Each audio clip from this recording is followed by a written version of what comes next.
back from a historical point of view. And in that historical point of view, we might look at a subject such as health and wellness, for an example, and can see how things were very, very poor for people of African descent for hundreds of years of enslavement. And then out of enslavement from 1861, 1865, you have the Civil War.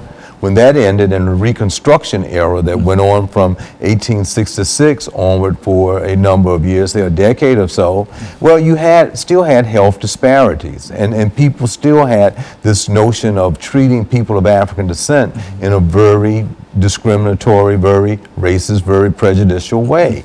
And that impacted health. Life expectancies were shorter for African Americans at that time, as they still are today.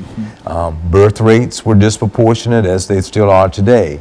And if you look at the Centers for Disease Control or the National Health or Mental Health Institution, you are strong to see that all chronic illnesses, all diseases for African American population being 12% is still very disproportionate. Everything from heart attacks to diabetes to high blood pressure, hypertension. And so something is going on within the culture in health and wellness that still is a causal factor that's related to that. Now, I used to sit at the foot of Dr. Frances Cress Welsing in Washington, D.C. while I was working on my doctorate degree.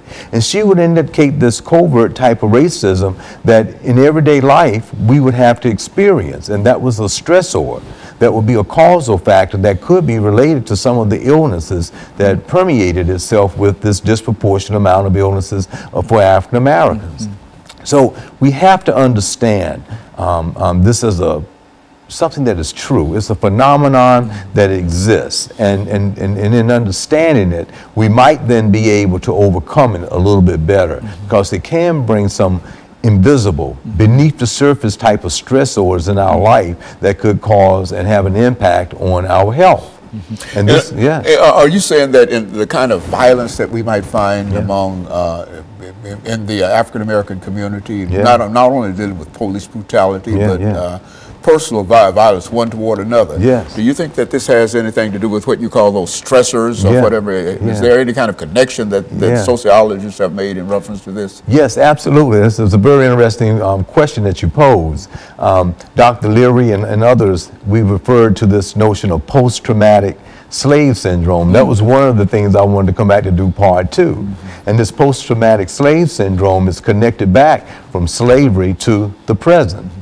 To say that how did all of that be passed down from one generation to the next generation to the next generation, even to the present, that might impact us in a way that we don't really feel that is impacting us, but it does. And that has very strong health-related issues within our community. It's not only that the dominant group see a particular subordinate group in a certain way, but that subordinate group might, say for instance, African Americans and other ethnic groups, might start seeing themselves in the way that the dominant group sees them in this very prejudiced way. And sociologists call it a self-fulfilling prophecy. We start thinking that that is a reality, while indeed it's not, but if you think it is and you act that way, then it has an impact. And that impact could be shown in health.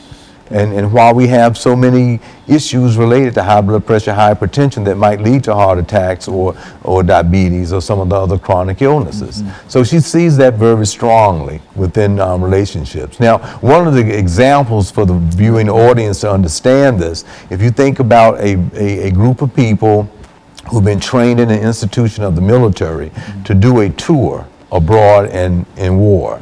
And when they come back, they might have post-traumatic stress from that short time that they are there.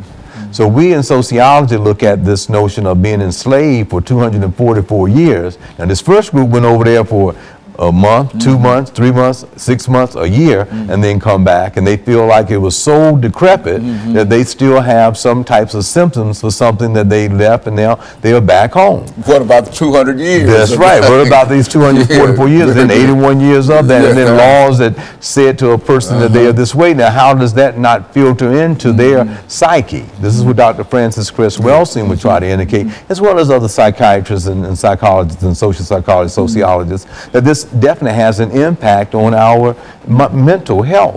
And that mental health will then filter down to our physical health.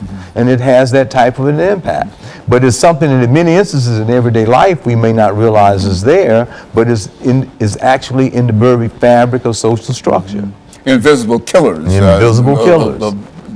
In other words, these things are some of the things that are built in and psychologically a part of us, and a part of society, but we never can put our finger on it as having that impact, and we always look for something, some other kind of outside reason, without understanding that there might be a mental kind of connection to that. Is that what we're saying? That's exactly what we're saying. That's an excellent analysis of it, and we can see ramifications of this every day.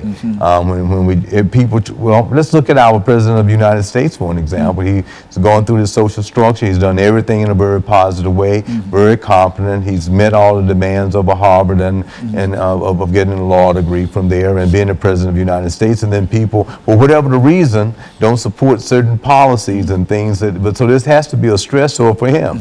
And you might ask yourself, well, why? Because he might say, well,